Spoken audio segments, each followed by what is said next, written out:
నమస్తే tea news ప్రేక్షకులకు నూతన సంవత్సర శుభాకాంక్షలు. ఇక వార్తల్లోకి వెళ్లే ముందు హెడ్లైన్స్ చూద్దాం. కులమతాలకు అతీతంగా ప్రజలంతా ప్రశాంతంగా ఉండాలి. కొత్త సంవత్సరం సందర్భంగా కేటీఆర్ శుభాకాంక్షలు. తెలంగాణ భవన్లో న్యూ ఇయర్ వేడుకలు. పార్టీ నేతలు కార్యకర్తల మధ్య కేక్ కట్ చేసిన కేటీఆర్.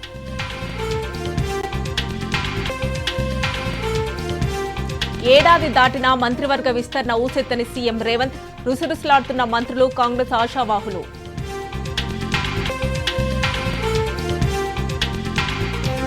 దేశవ్యాప్తంగా ఆలయాలకు పోటెత్తిన భక్తులు. కొత్త సంవత్సరం సందర్భంగా ప్రత్యేక పూజలు.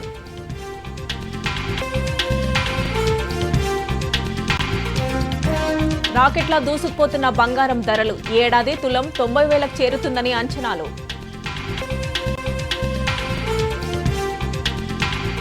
తమ దేశంలో తైవాన్ అంతర్భాగమన్న చైనా ప్రెసిడెంట్. అందుకే వైమానిక విన్యాసాలు నిర్వహిస్తున్నామన్న జిన్పింగ్.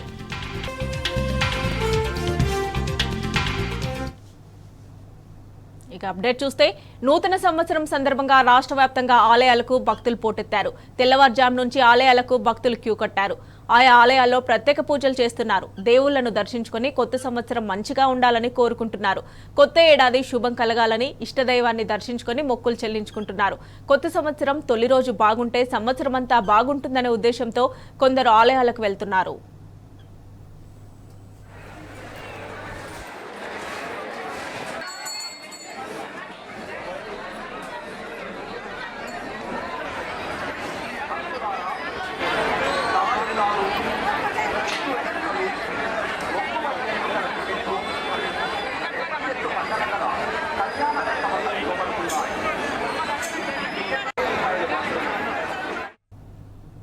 నూతన సంవత్సరం సందర్భంగా జూబ్లీహిల్స్ పెద్దమ్మ తల్లి ఆలయానికి భక్తులు పోటెత్తారు. తెల్లవారుజాము నుంచే భక్తుల రాకతో ఆలయంలో రద్దీ పెరిగింది. పెద్దమ్మ తల్లి దర్శనం కోసం బారులు తీరారు. ఏడాది తొలి రోజు కావడంతో అమ్మవారి దర్శనానికి భక్తులు అధిక సంఖ్యలో తరలివస్తున్నారు. ఇక మరింత సమాచారాన్ని మా ప్రతినిధి యాసర్ అందిస్తారు. నూతన సంవత్సరం సందర్భంగా భక్తులతో ఆలయాలు కిటకిటలాడుతున్నాయి. ప్రస్తుతం మనం జూబ్లీహిల్స్ లోని పెద్దమ్మ గుడిలో ఉన్నాము. భక్తులు పొద్దున్నుంచే ఆలయాలకు పోటెత్తారు. పొద్దున్న నుంచి భక్తులు అమ్మవారి దర్శనానికి వేలాది సంఖ్యలో తరలి వస్తున్నారు. అమ్మవారి దర్శనం కోసం భారీగా క్యూ లైన్ లో మనకు కనపడుతున్నారు. భక్తుల దర్శనం కోసం ఆలయ అధికారులు పూర్తి ఏర్పాట్లు చేశారు. ఉదయం నుంచి వేలాది చిన్న పిల్లల నుంచి పెద్దల దాకా పెద్దల భక్తులు వస్తున్నారు. మనం చూస్తా ఉన్నాము. ప్రస్తుతం పెద్ద ఎత్తున భారీ క్యూ లైన్ మనకు కనపడుతూ ఉంది. ఆలయ దర్శనంపై భక్తులతో మనం మాట్లాడే ప్రయత్నం చేద్దాం. అంటే చాలా రష్ ఉంది. అప్పుడు చాలా టైం అయింది, 1 hour అయింది లైన్ లో. సో ఉంది ఆ క్రౌడ్ అనేది. అందరికీ హ్యాపీ న్యూ ఇయర్. దర్శనానికి రావడం ఎట్లా అనిపిస్తుంది? చాలా బాగానే ఉంది. మంచి అమ్మవారు ఆనందంగా ఉంది. మంచిగా అనిపిస్తుంది. సూపర్. అంతా ఫుల్ రష్ గా ఉన్నాయి, బాగానే ఉంది. హైదరాబాద్ చాలా బాగుంది. న్యూ ఇయర్ కి చేసుకున్నాము, బోనం సమర్పించాము న్యూ ఇయర్ అనేసి. ఇంకా ఒడిబియ్యం వేసాము అమ్మవారికి. చాలా సంతోషంగా ఉంది. అందరికి హ్యాపీ న్యూ ఇయర్. దర్శనం బాగానే ఉంది. చెప్పండమ్మా, మీరు ఎక్కడి నుంచి వచ్చారు?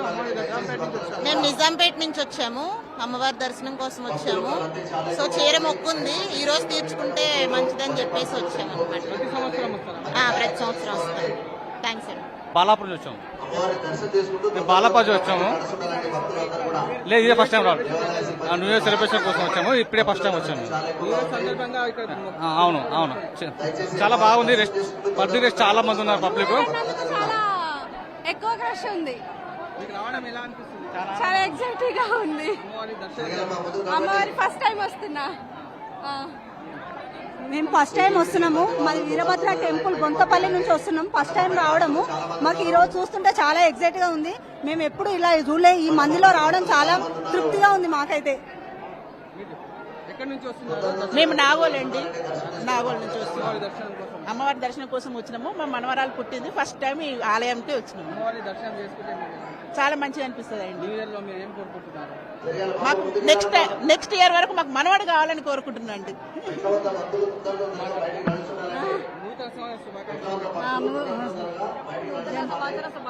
నూతన సంవత్సర శుభాకాంక్షలు. అమ్మవారి దగ్గరికి వచ్చారు, మీకు ఎలా అందరు మంచిగా ఉండాలి. Happy new year. Happy new year. అమ్మవారి దర్శనం కోసం వచ్చారు, మీకు ఎలా అనిపిస్తుంది ఇక్కడ? ఫస్ట్ టైం రావడం చాలా హ్యాపీగా ఫీల్ అవుతున్నా. ఫస్ట్ టైం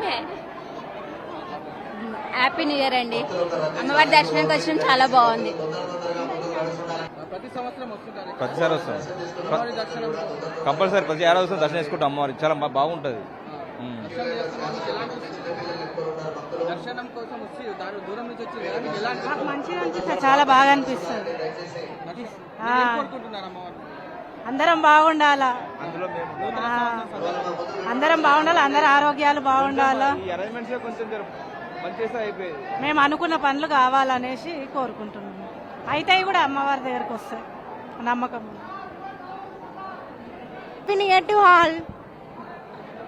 మీరు ఎక్కడి నుంచి వచ్చారు అమ్మవారి దర్శనం కోసం? దిల్షుక్ నగర్ నుంచి వచ్చాం. ప్రతిసారి వస్తుంటారు ఇక్కడ? ప్రతిసారి వస్తాం. అమ్మవారి దర్శనం మీకు ఎలా అనిపిస్తుంది? చాలా అమ్మవారి దర్శనం కూడా మీకు ఎలా అనిపిస్తుంది? ఫస్ట్ అయితే మాకు రావడానికి చాలా ట్రాఫిక్ ఉంది, అయినా సరే ఇన్ టైమ్ లో క్లోజ్ చేస్తే భయంతో వచ్చాం. బట్ క్లోజ్ అవ్వలేదు కాబట్టి చాలా హ్యాపీగా ఉంది దర్శనం చేసుకున్నాం. న్యూ ఇయర్ రోజు దర్శనం చేసుకోవడం మీకు ఎలా అనుభూతి అనిపిస్తుంది? ఫస్ట్ ఆఫ్ ఆల్ అయితే అదృష్టం దొరికితే థ్యాంక్స్ చెప్పుకోవాలనిపిస్తుంది. న్యూ ఇయర్ కి మీరు ఏది కోరుకుంటున్నారు? అందరూ మంచిగా ఉండాలి, మేము హ్యాపీగా ఉండాలనుకుంటున్నాం.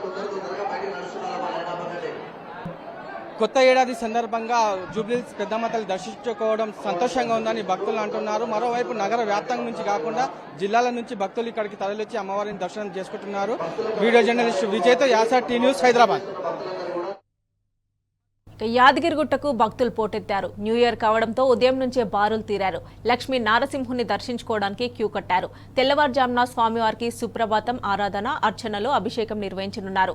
రాత్రి 9 గంటల వరకు లక్ష్మీ నారసింహస్వామిని దర్శనం నిర్విరామంగా కొనసాగనుంది. కొత్త సంవత్సర వేడుకలకు స్వామివారిని దర్శించుకోవడానికి పెద్ద ఎత్తున భక్తులు తరలిరానున్న నేపథ్యంలో అందుకు అనుగుణంగా ఏర్పాట్లు చేసినట్లు అధికారులు తెలిపారు.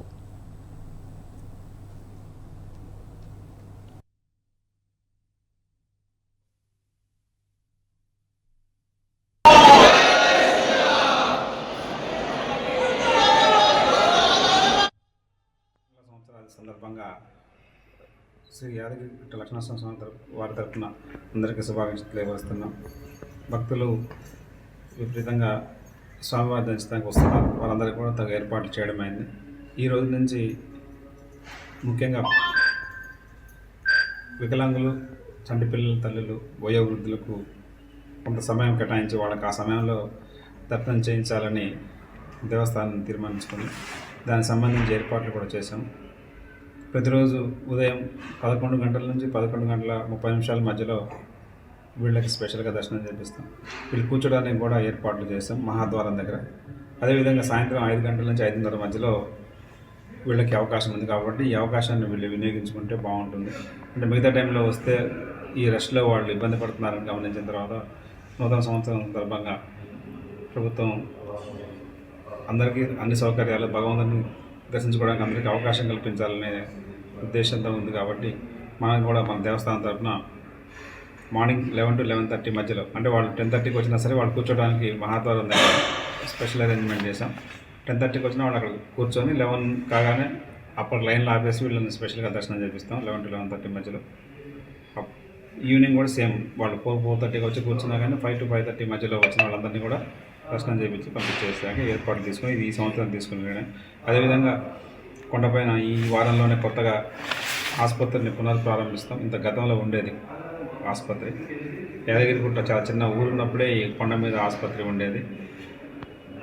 యాదగిరిగుట్ట ఊరి ప్రజలు కూడా పైకి వచ్చి ఆరోగ్యం చెకప్లు చేయించుకునేవాళ్ళు. ఆ సౌకర్యాన్ని మళ్ళీ పునరుద్ధరించాలనే ఉద్దేశంతో ఈ వీక్లో కొత్త హాస్పిటల్ ఏర్పాటు చేయడానికి కూడా ప్రభుత్వం నిర్ణయం తీసుకుంది.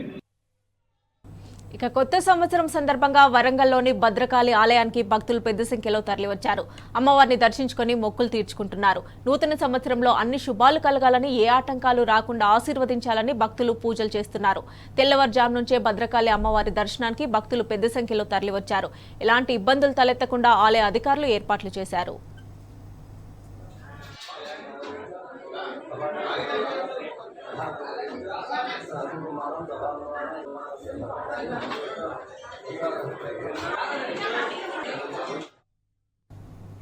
కొత్త ఏడాది సందర్భంగా బాసరా శ్రీ జ్ఞాన సరస్వతి టెంపుల్ భక్తులతో కిటకిటలాడుతుంది.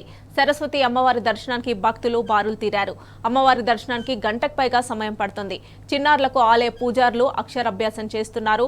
ఆలయానికి వచ్చే భక్తులకు ఎలాంటి ఇబ్బందులు కలగకుండా అధికారులు ప్రత్యేక ఏర్పాట్లు చేశారు.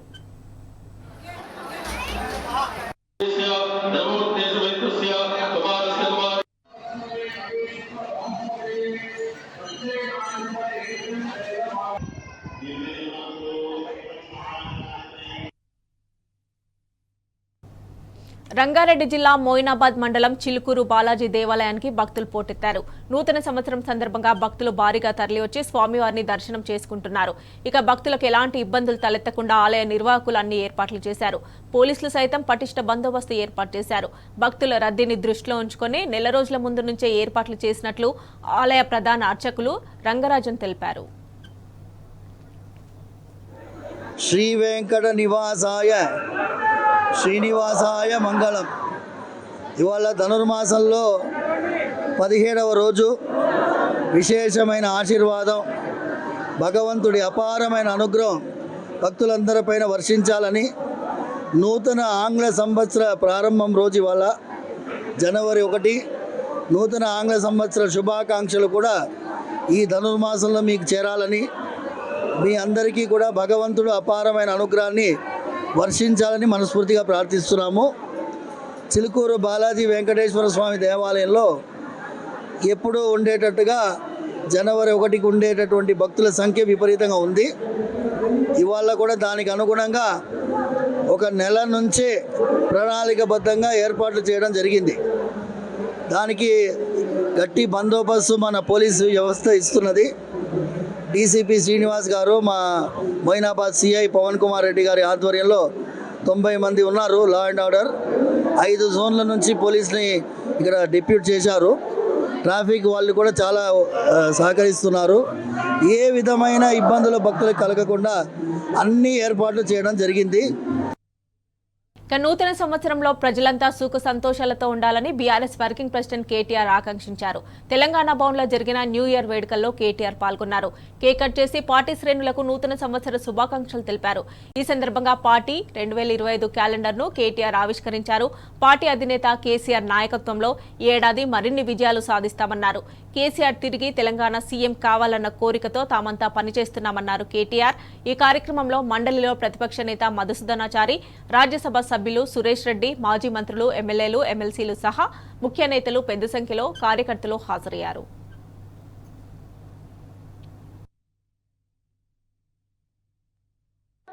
ఈరోజు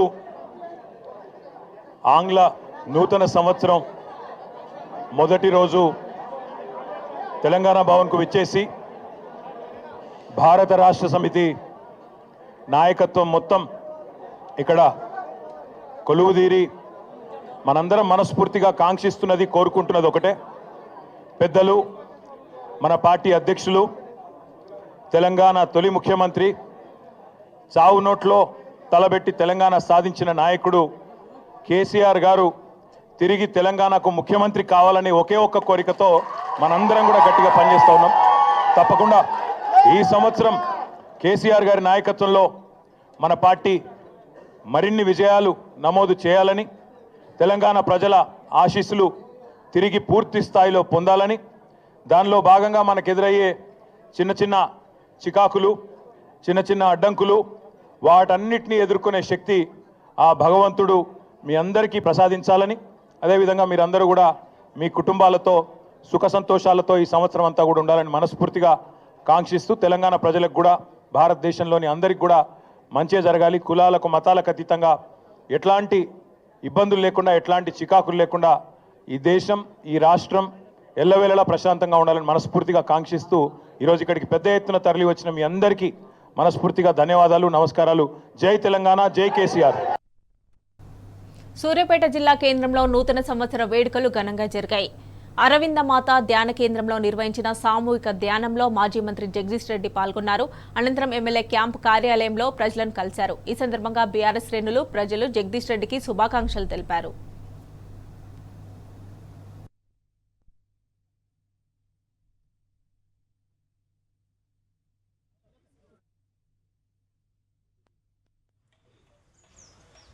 కీర్తిశేషులు రామ్మోహన్ రెడ్డి గారు ఇక్కడ మనకు సూర్యాపేట పట్టణంలో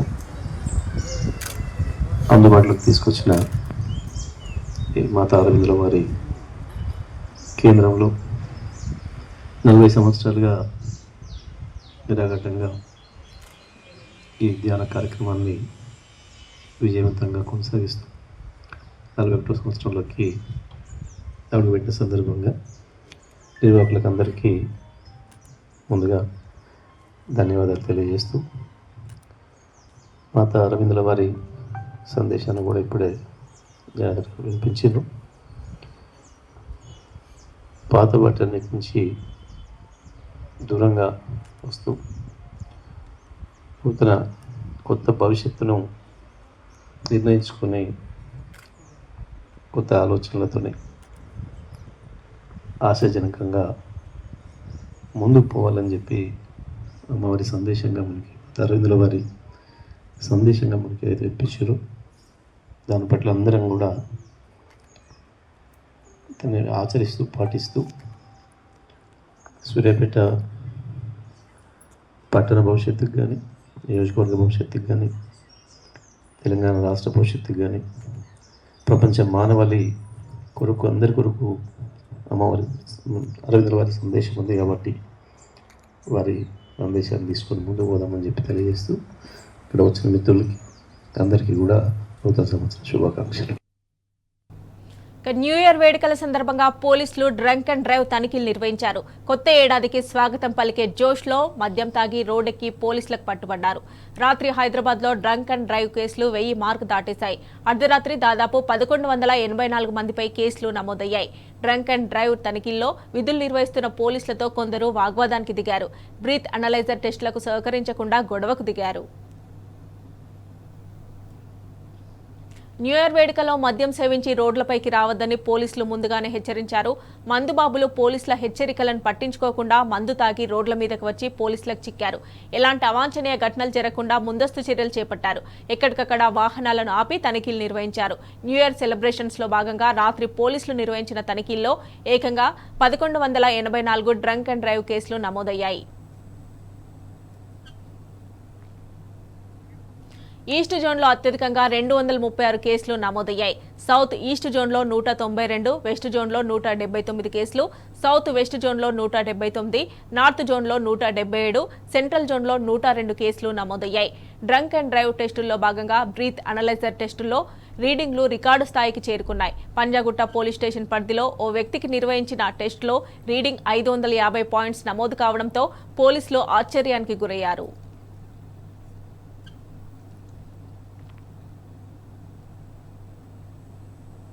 హైదరాబాద్ యూసఫ్గూడ కోట్ల విజయభాస్కర్ రెడ్డి స్టేడియంలో జరుగుతున్న సీఎం కప్ కరాటే పోటీలను జగిత్యాలకు చెందిన కరాటే ప్లేయర్స్ బహిష్కరించారు. రెఫరీలు, ఇన్ఛార్జీలు తెలంగాణ వారు లేకపోవడంతో తమకు అన్యాయం జరుగుతోందని మండిపడ్డారు. గ్రామీణ స్థాయి ప్రభుత్వ పాఠశాలల నుంచి వస్తే తమకు అన్యాయం చేస్తున్నారని ఫైర్ అయ్యారు. కరాటేలో వివిధ కేటగిరీలో జరిగిన పోటీల్లో డ్రా షీట్లు గోప్యంగా ఉంచుతున్నారన్నారు. తమకు న్యాయం జరిగేదాకా కరాటే పోటీలను బహిష్కరించామని చెప్పారు.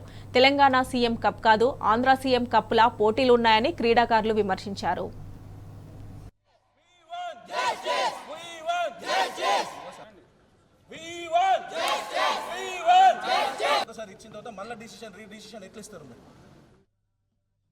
ఈరోజు జగిత్యాల జిల్లా నుండి నిన్న, ఇవాళ, రేపు జరగబోయే సీఎం కప్కి ఇక్కడ హైదరాబాద్లో కోట్ల విజయభాస్కర్ రెడ్డి స్టేడియంలో రావడం జరిగింది.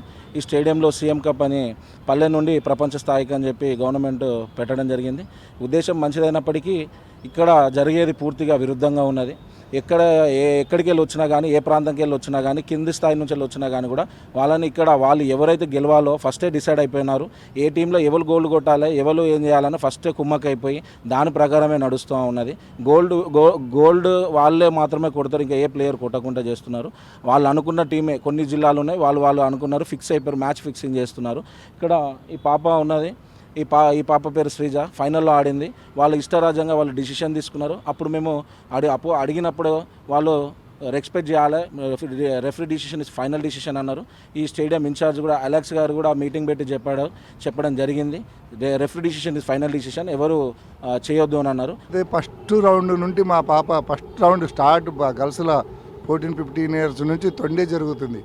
ఫస్ట్ రింగ్లా సెకండ్ రింగ్లా 2 రింగ్లా కూడా చాలా తొండి. వాళ్ళు ఏం చేస్తున్నారంటే జడ్జిలు కూర్చున్నోళ్ళు మొత్తము వాళ్ళ పిల్లలకే పాయింట్లు ఇస్తున్నారు. ఇక్కడ మన పిల్లలకు అసలు పాయింట్సే ఇవ్వడం లేరు. ఇక్కడ చాలా పల్లెటూరు వేరే డిస్టిక్ల నుంచి ఎవరెవరైతే వచ్చిండ్రో వాళ్ళకి ప్రతి ఒక్కరికి అన్యాయం జరుగుతుంది. మా పిల్లలకైతే మ్యాక్సిమం 6 నెంబర్కి అన్యాయమే జరిగింది. పాయింట్సే ఇవ్వడం లేరు. వాళ్ళు అవతల వాళ్ళైనా చూసుకుంటున్నారు, వాళ్ళకే పాయింట్స్ ఇస్తున్నారు. అసలు ఇక్కడ మా సైడు పిల్లల్ని చూడడం లేరు. కొట్టిన అడిగితే కూడా పాయింట్స్ ఇవ్వడం లేరు. ఏమన్నా అక్కడ అడిగితే ఏం జవాబే చెప్పడం లేరు. మాకు ఒక నేషనల్ గేమ్ ఆడాలంటే 20-30 వేలు ఖర్చు అవుతుంది సార్.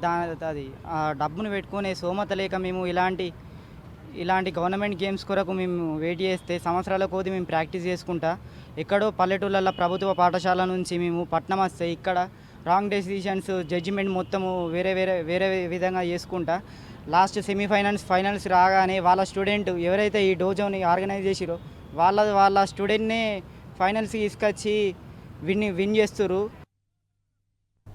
కాంగ్రెస్ ప్రభుత్వం ఏర్పడి ఏడాది కావస్తున్నా మంత్రివర్గ విస్తరణ కాకపోవడంలో ఆంతర్యమేంటి?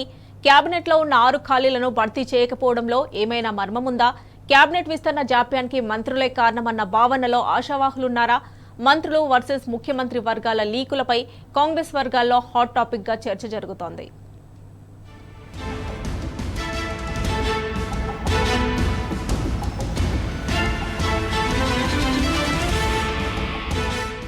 డిసెంబర్ 7న తెలంగాణ ప్రభుత్వం కొలువుదీరింది. CM Revanth Reddy, deputy CM Bhatti విక్రమార్కతో పాటు మరొక 9 మంది మంత్రులుగా ప్రమాణ స్వీకారం చేశారు. కేబినెట్లో 6 ఖాళీలున్నాయి. రెండో విడత విస్తరణ అదిగో ఇదిగో అంటూ పోస్ట్ పోన్ అవుతూ వస్తోంది. ఆశావాహులు మాత్రం కేబినెట్లో చోటు కోసం కళ్లల్లో ఒత్తులు పెట్టుకుని ఎదురు చూస్తున్నారు. ప్రభుత్వం ఏర్పడి ఏడాది పూర్తయినా ఇప్పటి వరకు మంత్రివర్గంలోని ఖాళీలను భర్తీ చేసుకోలేకపోయారు ముఖ్యమంత్రి రేవంత్ రెడ్డి. కేబినెట్లో రంగారెడ్డి, హైదరాబాద్, ఆదిలాబాద్, నిజామాబాద్ జిల్లాలకు ప్రాతినిధ్యం లేదు. అటు సామాజిక సమీకరణలో మైనారిటీ, యాదవ, ముదిరాజ్, లంబాడ సామాజిక వర్గాలకు చోటు లేదు. దీంతో ఆ జిల్లాల ఎమ్మెల్యేలు, ఆ సామాజిక వర్గానికి సంబంధించిన శాసనసభ్యులు కేబినెట్లో చోటు కోసం గంపెడ ఆశలతో ఎదురు చూస్తున్నారు.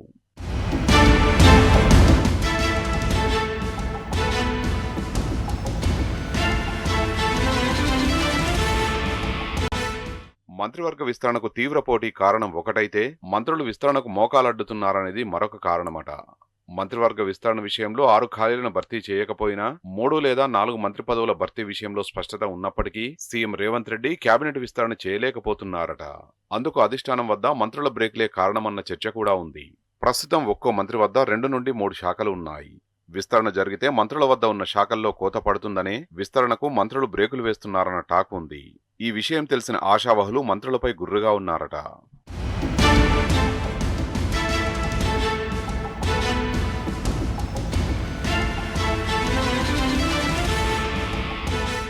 కేబినెట్ విస్తరణకు జాప్యం జరగడంలో మంత్రుల పాత్ర ఉందంటూ ఆశావాహులకు సీఎం రేవంత్ వర్గం లీకులు ఇచ్చిందన్న వాదన కూడా ఉంది.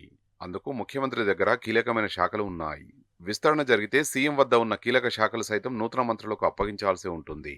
6 మంత్రి పదవుల విషయంలో 3 లేదా 4 భర్తీ చేసేందుకు సీఎంకు క్లియరెన్స్ ఆపడానికి అదొక కారణమంటున్నారు హస్తం నేతలు. ఆశావాహులు పదే విస్తరణపై ముఖ్యమంత్రి రేవంత్ రెడ్డిపై ఒత్తిడి పెంచడంతో నేనేం చేయాలి, కొద్దిమంది మంత్రులే మంత్రివర్గ విస్తరణ అడ్డుకుంటున్నారంటూ చెప్పుకుంటున్నారట. దీంతో కేబినెట్ బెర్తుపై గంపెడ ఆశలు పెట్టుకున్న ఆశావాహులు మంత్రుల మీద కోపంగా ఉన్నారట.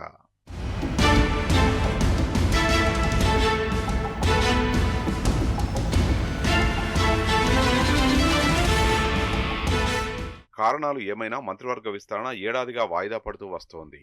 లోకల్ బాడీ ఎన్నికల తర్వాతనైనా కేబినెట్లోని 6 ఖాళీలను భర్తీ చేస్తారా లేక మరికొంతకాలం పొడిగిస్తారా అన్నది తేలాలంటే మరికొంతకాలం వేచి చూడాలా అని ఆశావహులు భావిస్తున్నారట.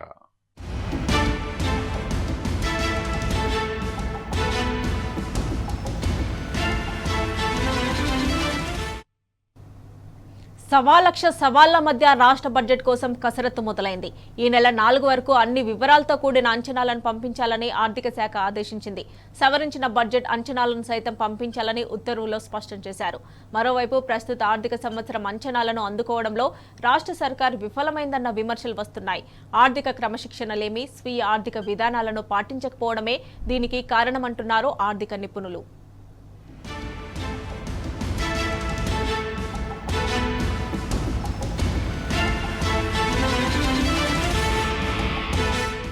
సవాలక్ష సవాళ్ల మధ్య 2025-26 ఆర్థిక సంవత్సరపు రాష్ట్ర బడ్జెట్ కోసం కసరత్తు మొదలైంది. క్రమశిక్షణ పాటించి స్వీయ విధానాలను అవలంబించకపోవడం వల్ల ఈ ఆర్థిక సంవత్సరం నిర్దేశించుకున్న అంచనాలను చేరుకోవడంలో ప్రభుత్వం ఘోరంగా విఫలమైంది. అనేక అపవాదుల నడుమ ఈసారి పద్దులు కేటాయింపులు ఎలా ఉండబోతాయన్నది ఆసక్తికరంగా మారింది. 2024-25 ఆర్థిక సంవత్సరం అంచనాల్లో సర్కారు ఇప్పటివరకు కేవలం 46.69% రాబడిని సాధించి 54.46% మాత్రమే వ్యయం చేయగలిగింది. అనుకున్న రీతిలో ఆదాయ వ్యయాలు లేకపోవడంతో ప్రస్తుత కేటాయింపులను సవరిస్తూ కొత్త బడ్జెట్కు రూపకల్పన చేయాల్సి ఉంటుంది. ఈ నేపథ్యంలో అన్ని శాఖలు తమ అవసరాలకు అనుగుణంగా ప్రతిపాదనలు పంపాలని సర్క్యులర్ జారీ అయింది.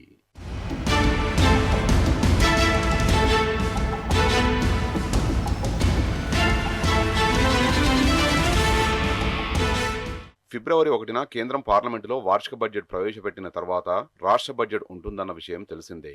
ఈ నేపథ్యంలో శాఖలు విభాగాల వారీగా అంచనాలను కోరుతూ రాష్ట్ర ఆర్థిక శాఖ ప్రత్యేక ప్రధాన కార్యదర్శి రామకృష్ణారావు ఉత్తర్వులు జారీ చేశారు. జనవరి 4 కల్లా ఆయా ఎస్టిమేషన్లు ఆన్లైన్ ద్వారా చేరవేయాలని ఆదేశించారు. గడువు దాటకుండా జాగ్రత్త పడాలని ఆర్డర్ జారీ చేశారు. ఒకవేళ డెడ్లైన్ దాటితే తలెత్తే సమస్యలు కష్టనష్టాలను ఉత్తర్వుల్లో ఏకరువు పెట్టారు.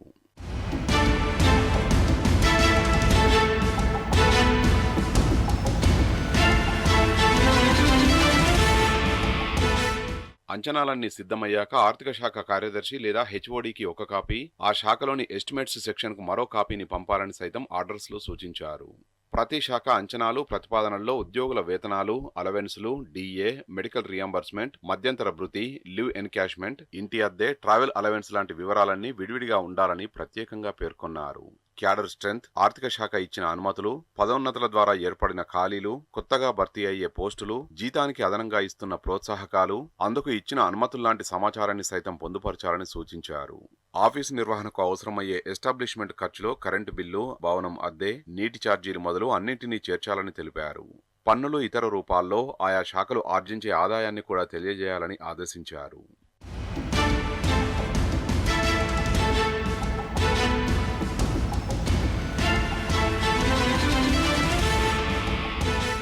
ప్రతిపాదనల్లో పథకాల వారీగా కేటాయింపులు, చెల్లింపులు, ఇతర వివరాలు పొందుపరచాలని ఆర్థిక శాఖ అన్ని శాఖలకు సూచించింది. కొత్త పథకాల వివరాలు, లబ్ధిదారుల సంఖ్య తదితర సమాచారాన్ని సైతం జోడించాలని పేర్కొంది. కేంద్ర ప్రాయోజిత పథకాల మ్యాచింగ్ గ్రాంట్స్ అంచనాలు, వాటి ద్వారా వచ్చే నిధుల మొత్తం, ప్రభుత్వ రంగ సంస్థలు, స్పెషల్ పర్పస్ వెహికల్స్ పేరిట ఉనికిలోకి వచ్చిన సంస్థలు, ప్రస్తుత ఆర్థిక సంవత్సరంలో తీసుకున్న అప్పులు, ఎఫ్ఆర్బిఎం పరిధి మేరకు తీసుకున్న రుణాల వివరాలు కూడా విధిగా అందించాలని ఫైనాన్స్ డిపార్ట్మెంట్ ఆదేశించింది. ఈ వివరాల సేకరణకు అవసరమయ్యే ప్రొఫార్మాలను సైతం విడివిడిగా తయారు చేసి సర్క్యులర్కు జత చేసింది.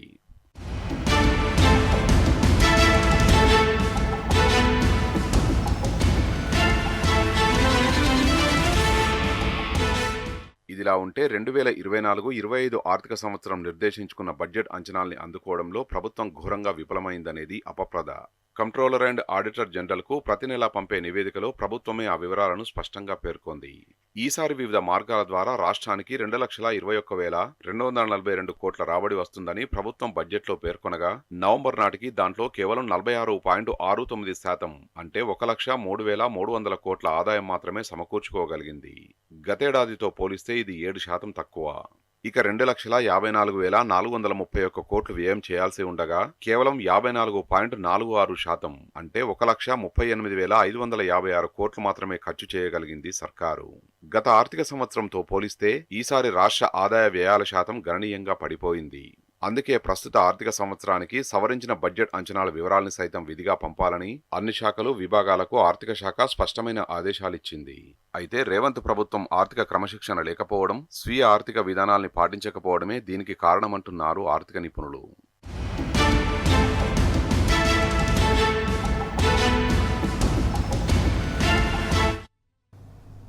నూతన సంవత్సరం వేడుకల వేళ రైతులకు గుడ్ న్యూస్ చెప్పనుంది కేంద్రం. మోదీ అధ్యక్షతన జరుగుతున్న కేబినెట్ మీటింగ్లో వ్యవసాయం, రైతులపై చర్చిస్తోంది. కిసాన్ సమ్మాన్ నిధి స్కీమ్ కింద ఇప్పుడు ఇస్తున్న 6,000ను 10,000 రూపాయలకు పెంచడంపై చర్చలు జరుపుతోంది. వీటితో పాటు కీలక ప్రాజెక్టులు, నిరుద్యోగులకు ఉద్యోగాల కల్పనపై చర్చిస్తోంది. మంత్రివర్గ సమావేశం ముగిసిన తర్వాత పలు కీలక నిర్ణయాలను ప్రకటించనుంది. తెలంగాణలో ఛత్తీస్గఢ్ భద్రతా బలగాలు మావోయిస్టుల వేటలో భాగంగా క్రాస్ బార్డర్ ఆపరేషన్ నిర్వహించాయి. భద్రాద్రి కొత్తగూడెం జిల్లా చెర్ల మండల అటవీ ప్రాంతంలో సుమారు 4,000 మంది బలగాలు సరిహద్దు అటవీ ప్రాంతంలో కూంబింగ్ చేస్తున్నాయి. తెలంగాణలో మావోయిస్టుల కదలికలు పెరిగాయన్న సమాచారానికి బలం చేకూరుస్తూ ఛత్తీస్గఢ్ బలగాల ఆపరేషన్ చేయడం ఇప్పుడు కలకలం రేపుతోంది. అయితే స్థానిక పోలీసులకు సమాచారం ఇవ్వకుండానే వేలాది మంది జవాన్లు బార్డర్ క్రాస్ చేసినట్లు తెలుస్తోంది. ఛత్తీస్గఢ్ నుంచి తెలంగాణలో ప్రవేశించిన మావోయిస్టుల ఏరువేత కోసం తమ భద్రతా బలగాలు వచ్చినట్లు ఛత్తీస్గఢ్ పోలీస్ వర్గాలు వెల్లడించాయి. ఇవి bulletin updates. Keep watching tea news.